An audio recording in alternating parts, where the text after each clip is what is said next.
She was Hollywood's perfect nanny, the voice of magic and manners.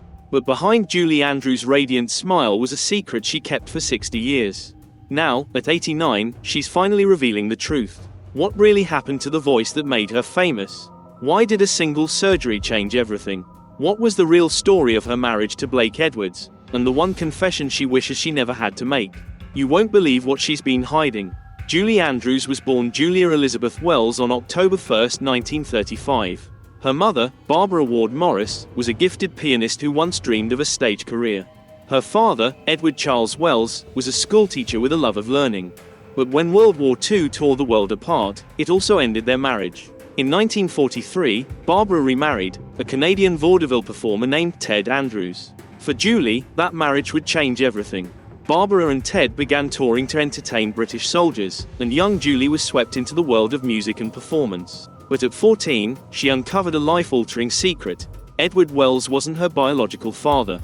Her mother had an affair with a family friend. He was her real father. The revelation shook her, but her love for Edward never wavered. He remained an important part of her life until the end. Her stepfather, Ted Andrews, recognized something extraordinary in her voice. She had perfect pitch and an astonishing vocal range for a child. He became her first coach, sharpening her natural talent with focused training. Artistry ran in the family. Julie's aunt owned a dance school, and another relative was a professional concert performer. Surrounded by creativity, Julie's path seemed destined from the start. Her serious training began at age 8 with Madame Lillian Styles Allen, a renowned concert soprano. Styles Allen believed Julie wasn't just talented, she was once in a generation. She even claimed Julie was the reincarnation of legendary opera singer Adelina Patti. Julie trained relentlessly. Styles Allen taught her that amateurs practice until they get it right, but professionals practice until they can't get it wrong. Julie took that advice to heart, traveling alone from London to Leeds for lessons, staying in drafty, gaslit rooms just to continue her studies. Evenings with her teacher were spent sipping homemade ginger beer and listening to stories of musical greats. Those cold nights and intense sessions shaped the voice the world would soon fall in love with. At just 12, Julie landed her first major break. On October 22, 1947, she performed at the London Hippodrome in Starlight Roof, a musical revue. Singing Je suis Titania, an incredibly challenging opera aria, she stunned the audience into silence, and then brought them to their feet. That standing ovation was only the beginning. The show ran for over a year, and Julie was hailed as Britain's youngest prima donna. A year later, at age 13, she performed before royalty, King George VI and Queen Elizabeth, at the Royal Command Variety Performance. She became the youngest solo performer ever invited to the event. During Starlight Roof, she had a fateful encounter with American comedian Wally Bogue. Known for his stage antics and balloon animals, he once brought Julie on stage as part of a skit. Instead of just playing along, she sang. It was unrehearsed, unexpected, and unforgettable. Her spontaneity and charm lit up the stage. In 1948, Julie made her West End debut at just 13, starring in productions like Aladdin and Humpty Dumpty. Her role as Cinderella was especially important. It proved she wasn't just a singer. She had the warmth and wit of a true actress. Her charm translated effortlessly to radio and television. She became a regular on BBC shows like Up the Pole and Educating Archie, refining her comedic timing and gaining confidence with each performance. At only 19, Julie crossed the Atlantic and made her Broadway debut in The Boyfriend on September 30, 1954. She played Polly Brown, a 1920s dreamer in love, and quickly captured the attention of critics and audiences alike. Her voice was pure and effortless. Her stage presence, magnetic. In 1955, she won the Theatre World Award for Outstanding Broadway Debut. Soon after, the producers of My Fair Lady came calling. They needed someone who could handle the demanding role of Eliza Doolittle, a Cockney flower girl who transforms into high society. Andrews was their answer. On March 15, 1956, My Fair Lady opened on Broadway. Night after night, she wowed audiences with her transformation. Her renditions of I Could Have Danced All Night and Wouldn't It Be Lovely became instant classics. The show ran for over 2,700 performances. Andrews earned a Tony nomination for Best Actress. But behind the applause was a little-known fact: she wasn't the producer's first choice. That honor went to Mary Martin, a more established star, who turned it down. That twist of fate changed Julie's life. But when Hollywood adapted My Fair Lady into a film, they cast Audrey Hepburn instead. The decision was controversial, especially since Hepburn's singing was dubbed. Many believed Andrews had earned the role, but instead of looking back, she moved forward, toward a role that would make her a legend. On December 3, 1960, she starred as Queen Guinevere in Camelot, opposite Richard Burton and Robert Goulet. With elegance and emotional depth, she made the role unforgettable, and earned another Tony nomination.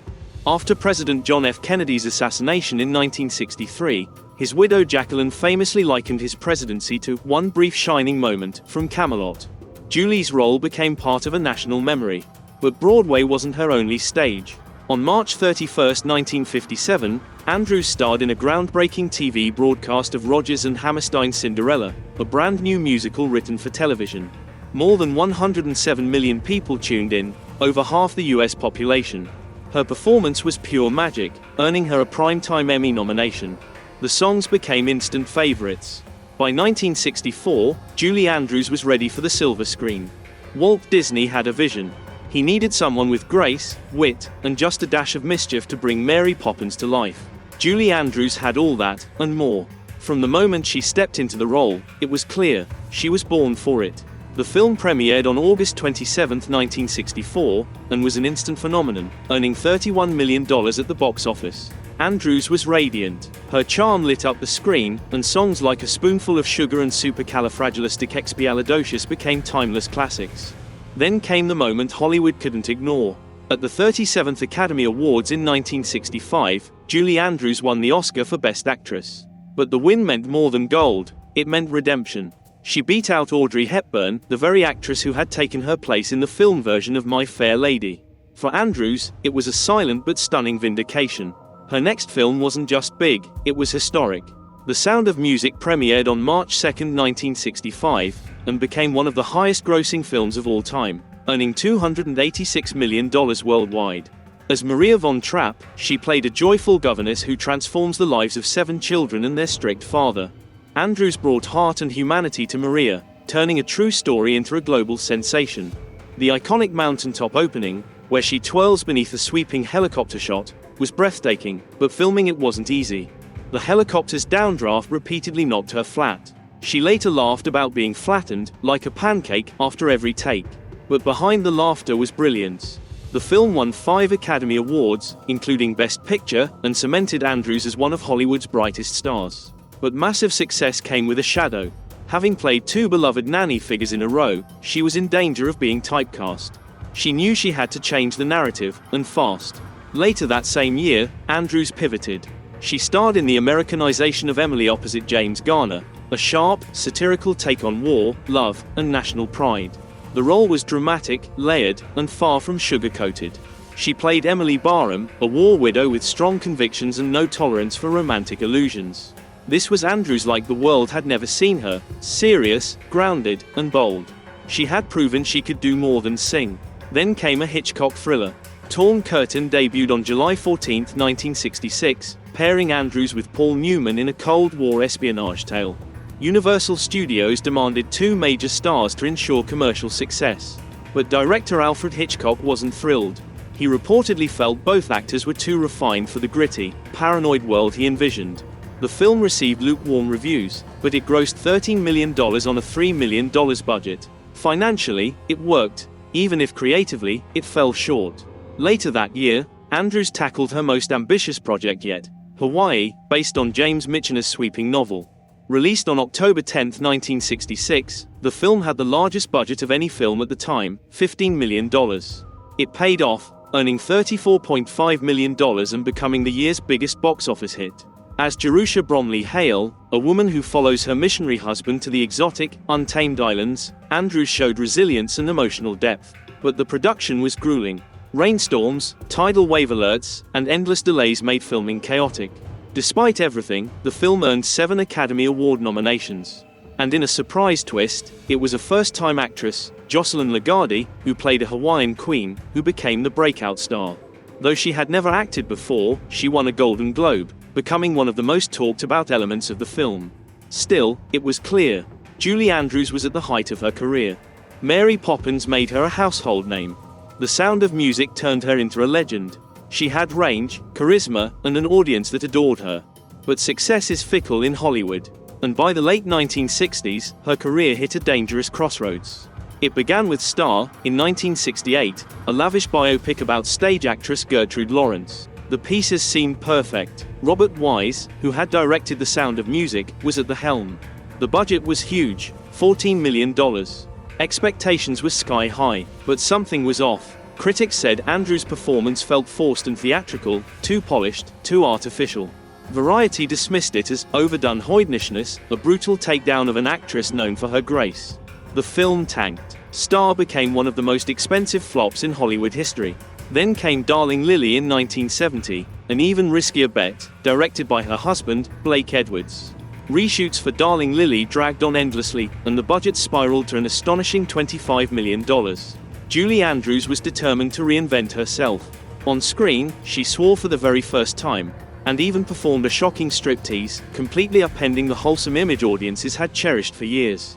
But it wasn't enough. The film flopped spectacularly. Audiences simply didn't connect with this new version of Andrews.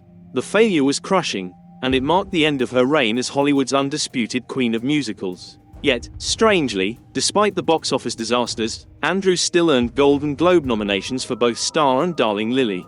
She remained respected, but the harsh reality was unavoidable. Hollywood was moving on without her. If she wanted to stay relevant, she had to pivot, and fast. So she turned to television. In 1972, Andrews launched the Julie Andrews Hour, a variety show designed to showcase her talents beyond the musical stage. ABC had faith in her star power and offered a rare 5-year contract. The show premiered on September 13, 1972, promising to be a dazzling mix of musical performances, comedy sketches, and special guests. Critics adored it. They praised her charm, vocal prowess, and surprising versatility. But the ratings told a harsher story. Airing on Wednesday nights, the show faced stiff competition and struggled to build a large audience. After just one season and 24 episodes, ABC cancelled it in April 1973. Then came a twist no one saw coming. 1 month later, the Julie Andrews Hour swept the Emmy Awards, winning 7 of its 10 nominations, including Outstanding Variety Musical Series. The show was a critical triumph, but already gone from the airwaves. To soften the blow, ABC offered Andrews 5 variety specials between 1973 and 1975. It was a small consolation prize, but it was clear, television wasn't her future. She needed a new path, and she chose a surprising one. Julie Andrews turned to nightclubs. For the world's most beloved nanny and governess, this was unexpected. Nightclubs were known for jazz singers and edgy comedians, not former Disney royalty. But that was exactly the point. She wanted to shed her old image.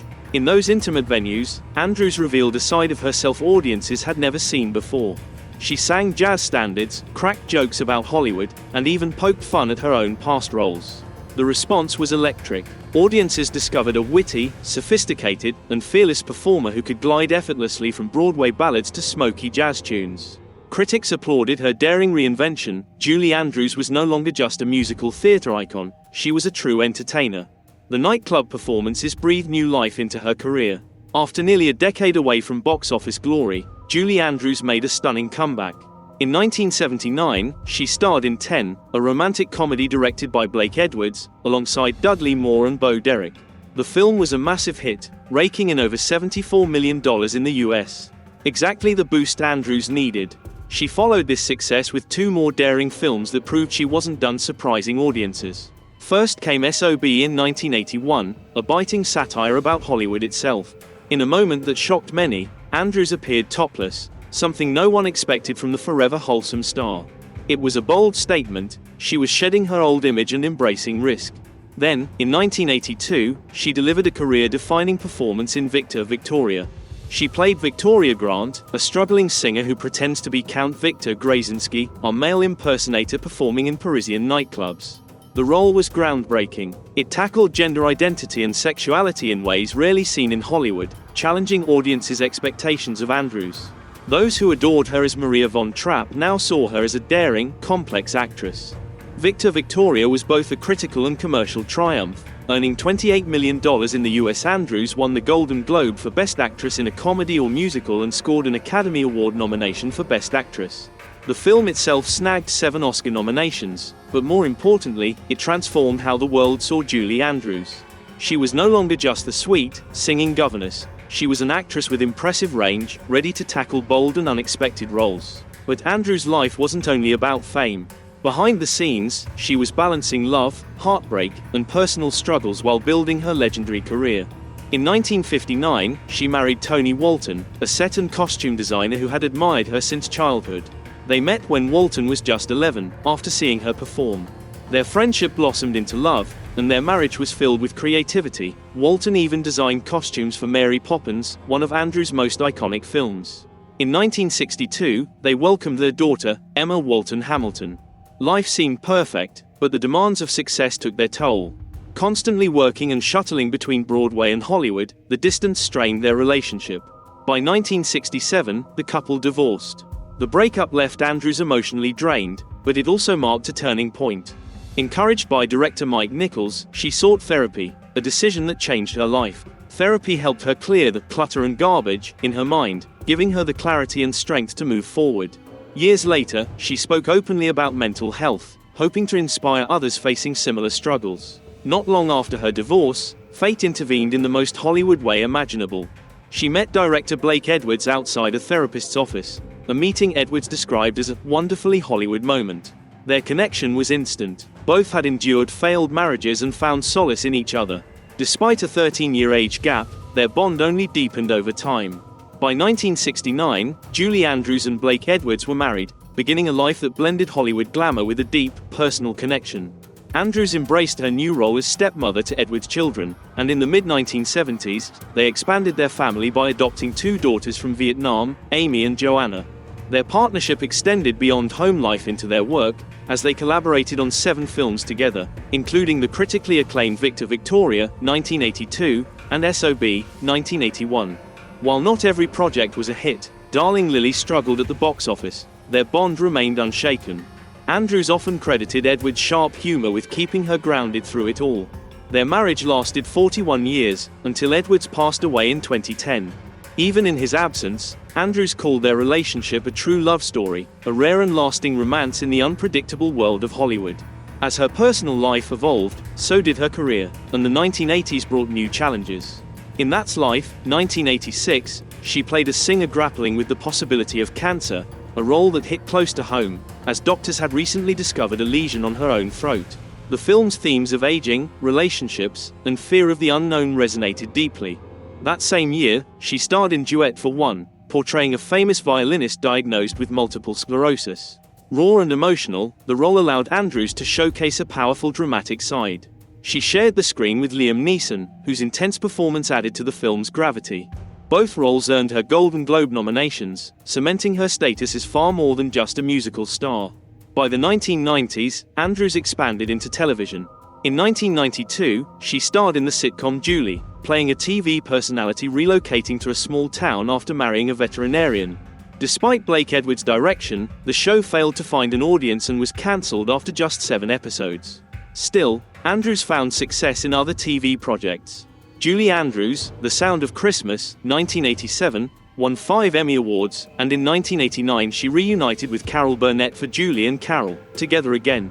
In 1990, Julie Andrews in concert reminded audiences of her enduring star power.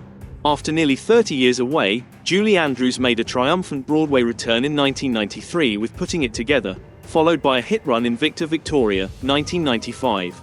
She famously rejected her Tony nomination, believing the whole cast deserved recognition. In 2001, Andrews returned to Disney as Queen Clarice Renaldi in The Princess Diaries, a role that brought warmth and humor and revived her on-screen presence. She reprised this role and voiced Queen Lillian in the successful Shrek series. She also narrated Enchanted, 2007, and starred in Tooth Fairy, 2010, proving her lasting appeal. In 2016, Andrews directed a celebrated production of My Fair Lady, and in 2017, she co-created and hosted Julie's Green Room, a Netflix series about the performing arts for children. Known for her magical 4-octave soprano, Andrews' voice began to fail in the mid-1990s. A 1997 surgery to remove a vocal cord lesion resulted in permanent damage, ending her singing career. Despite multiple treatments and a malpractice lawsuit settled privately, her singing voice never returned. Turning adversity into purpose, Andrews supported vocal restoration research and found new joy in co-writing children's books with her daughter. She openly calls losing her voice one of the greatest heartbreaks of her life, but her legacy as one of the world's most beloved voices remains eternal.